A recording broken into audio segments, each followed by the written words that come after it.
Assalamualaikum warahmatullahi wabarakatuh. Pada perkuliahan online untuk mata kuliah anatomi fisiologi, kesempatan di hari ini kita akan membahas tentang sistem limfa dan limfatik, sekaligus nanti ada materi yang lain terkait dengan cairan cerebrospinal, cairan paru atau cairan pleura, dan satu lagi cairan di mata atau cairan intraokuler. Kita mulai terkait dengan sistem limfa dan limfatik.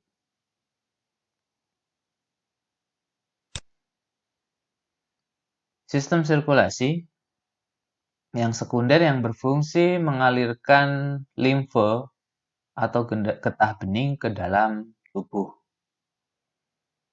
Limfe itu beda dengan limpa. Ya. Limfe ini berasal dari plasma darah yang keluar dari sistem kardiovaskular ke dalam jaringan sekitar. Cairan ini kemudian dikumpulkan oleh sistem limfe melalui proses difusi ke dalam kelenjar limfe dan dikembalikan ke dalam sistem sirkulasi.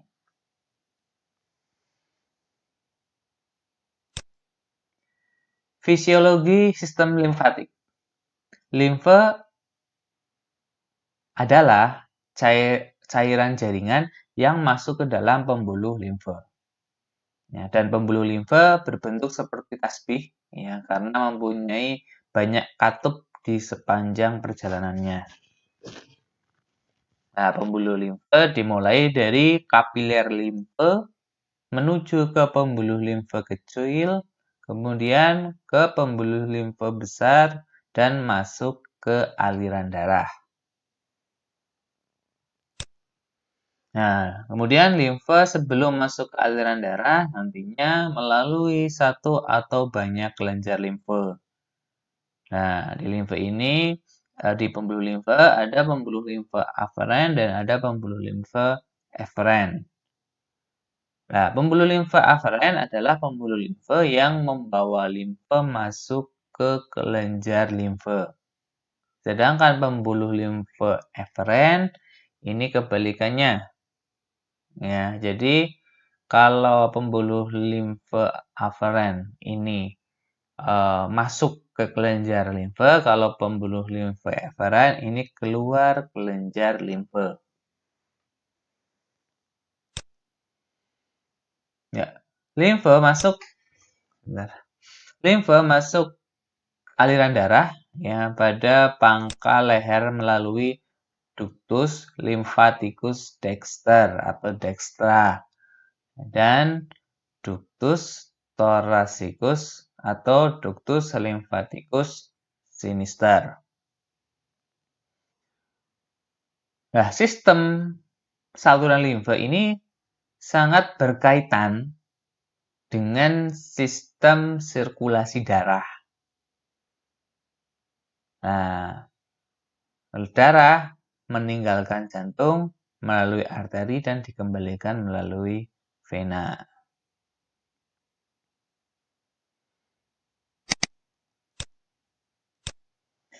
Sebagian cairan darah yang meninggalkan sirkulasi dikembalikan masuk pembuluh darah melalui saluran limfe yang merembes dalam ruang-ruang jaringan. Sekali lagi, sebagian cairan darah yang meninggalkan sirkulasi dikembalikan masuk pembuluh darah melalui saluran limfe. Nah, ini salah satu fungsi dari saluran limfe yang merembes dalam ruang-ruang jaringan.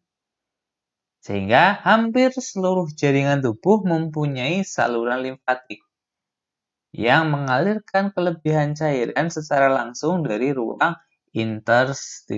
interstisial. Nah, beberapa pengecualian ya, antara lain bagian permukaan kulit, ya, seperti sistem saraf pusat, bagian dalam dari saraf perifer, endomisium otot dan tulang. Ini yang tidak ada saluran limfanya. Ya, jadi yang tidak ada saluran limfe ada kulit, ada sistem saraf pusat, ya, ada bagian dalam dari saraf perifer, kemudian ada endomisium otot dan tulang.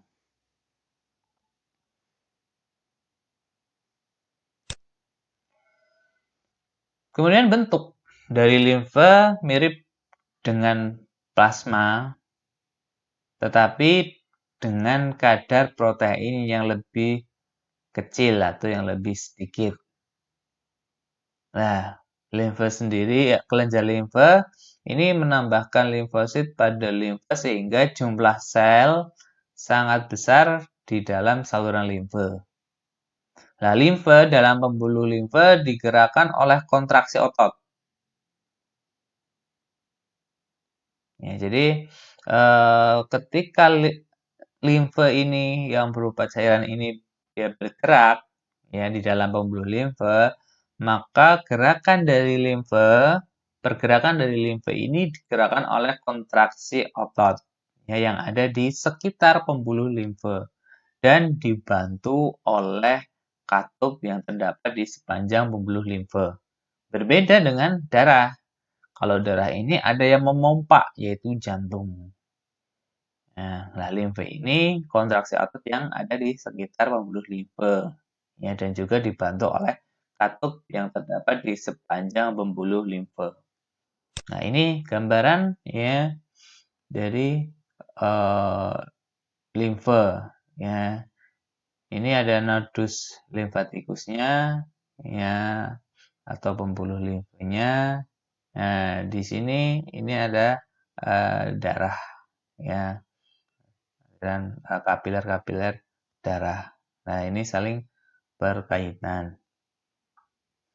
Nah, ini ketika kita lihat ya, ini seperti ini ya, tadi seperti tasbih ya. Jadi modelnya mirip seperti itu. Selanjutnya sebentar. Enggak.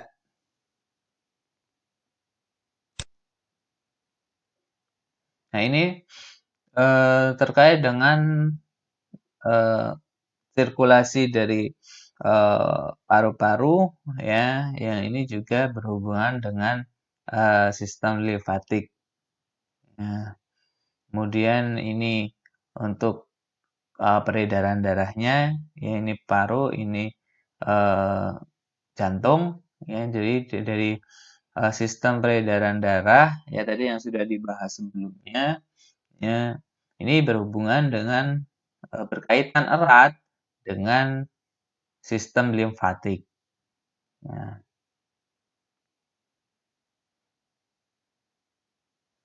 ada mulai dari peredaran darah, ya, kemudian darah juga dialirkan ke paru-paru, ya, untuk diisi dengan oksigen. Nah, yang di situ ada berkaitan dengan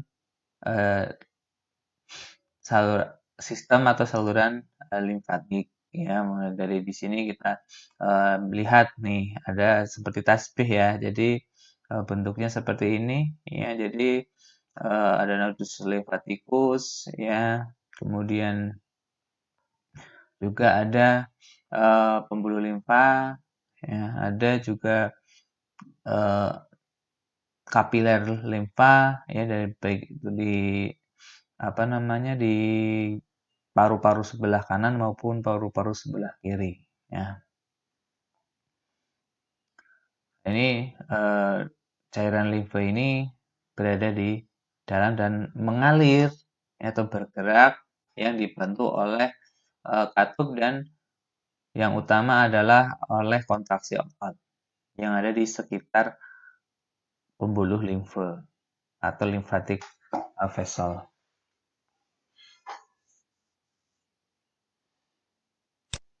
Nah, ini jadi seperti ini ya, ini untuk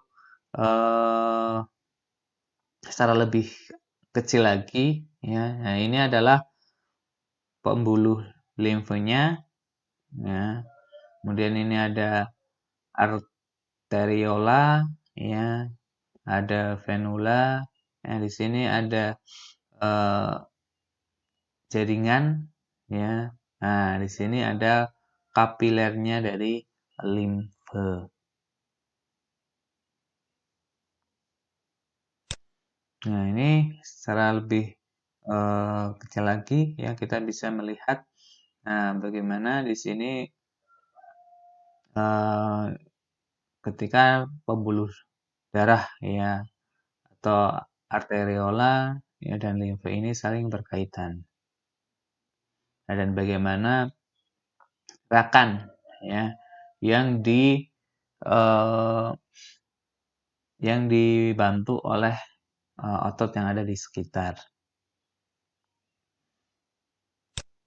Nah, fungsi sistem limfatik.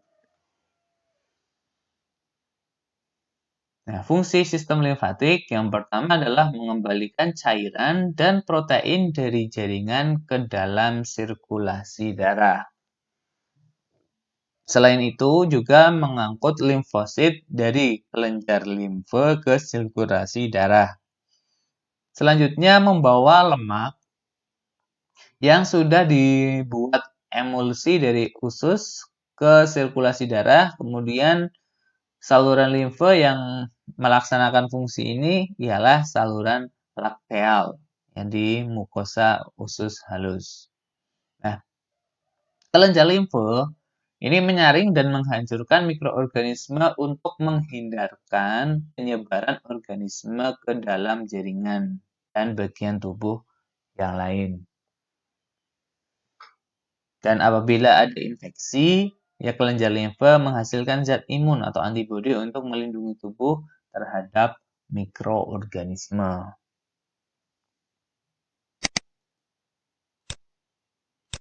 Selanjutnya, kita bahas secara khusus tentang saluran limfe. Nah, saluran limfe ini terdapat dua saluran limfe utama yang sudah kita bahas, ada ductus thoracicus dan ada ductus lymphaticus dextra. Ductus thoracicus itu disebut juga dengan ductus lymphaticus sinistra. Kemudian ductus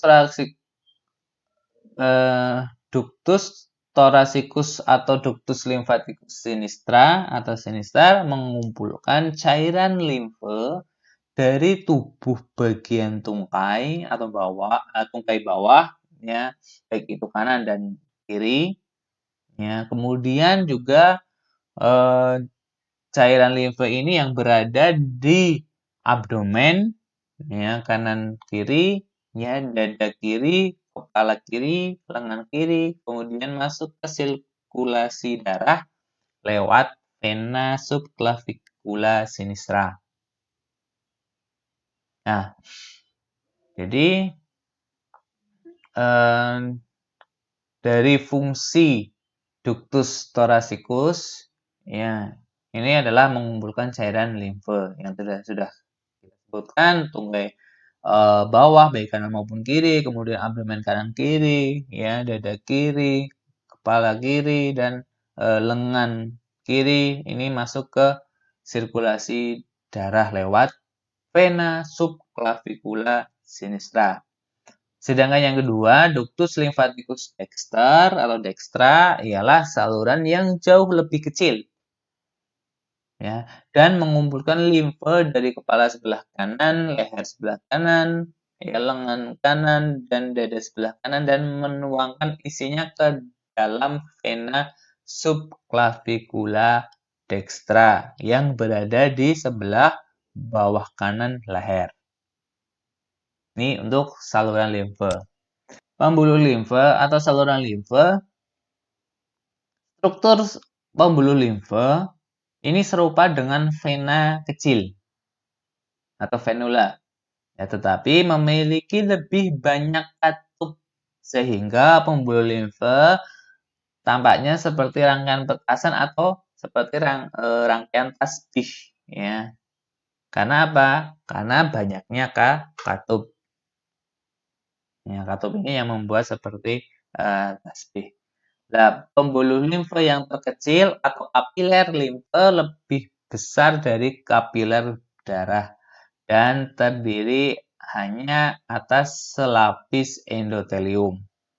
Nah, pembuluh limfe bermula dari jalinan halus kapiler yang sangat kecil atau sebagai rongga-rongga limfe di dalam jaringan berbagai organ. Nah, pembuluh limfe khusus dipilih usus halus yang berfungsi sebagai absorpsi lemak yang tadi sudah kita bahas sebelumnya. Ya, yang disebut dengan lacteal villi.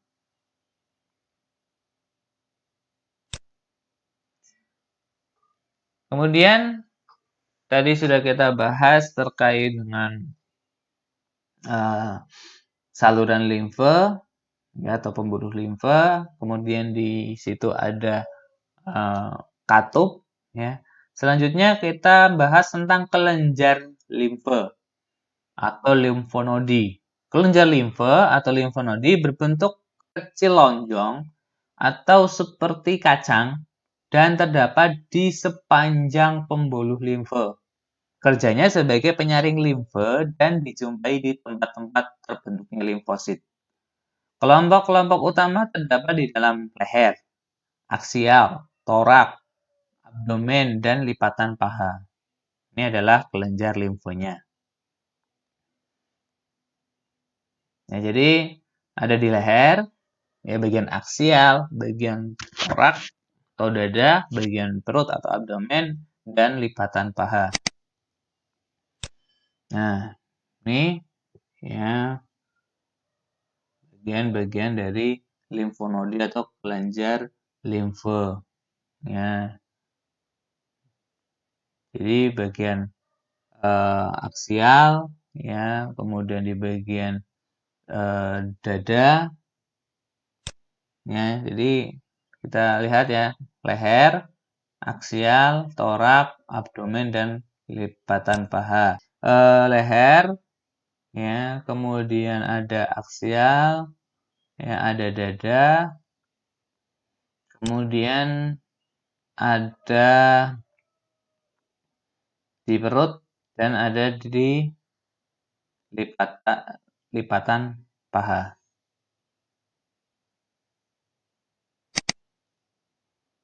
Nah, selanjutnya terkait dengan tonsil. Nah, kalau kita membahas tentang sistem limfatikus, maka kita juga di dalamnya akan membahas tentang tonsil. Tonsil merupakan kelenjar limfe yang terdapat cavum oris dan faring, ya, yaitu tonsilla pharyngealis, ada tonsilla palatina, ada tonsilla lingualis. Ya. Nah, ini adalah bagian tonsilnya. Ya, ini bagian tonsil di sini. Ya. Oke. Nah, tonsil merupakan garis depan pertahanan infeksi yang terdapat di bagian mulut, hidung, dan tenggorokan. Nah, tonsil banyak, ya, persediaan limfositnya.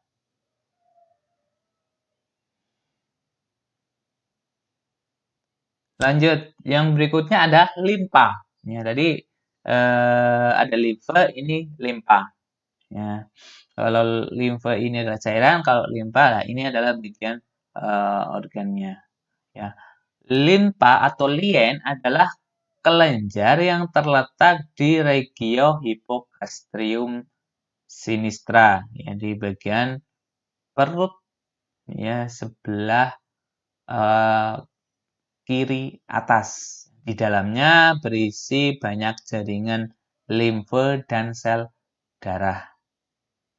Ya, jadi limpa itu berada di hipogastrium sinistra, ya, dan berisi banyak jaringan limfe dan sel darah.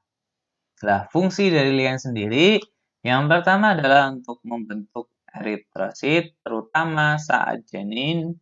Ya, kemudian memisahkan eritrosit yang mati dari sirkulasi darah. Selanjutnya menghasilkan limfosit antibodi dan menghancurkan leukosit dan trombosit.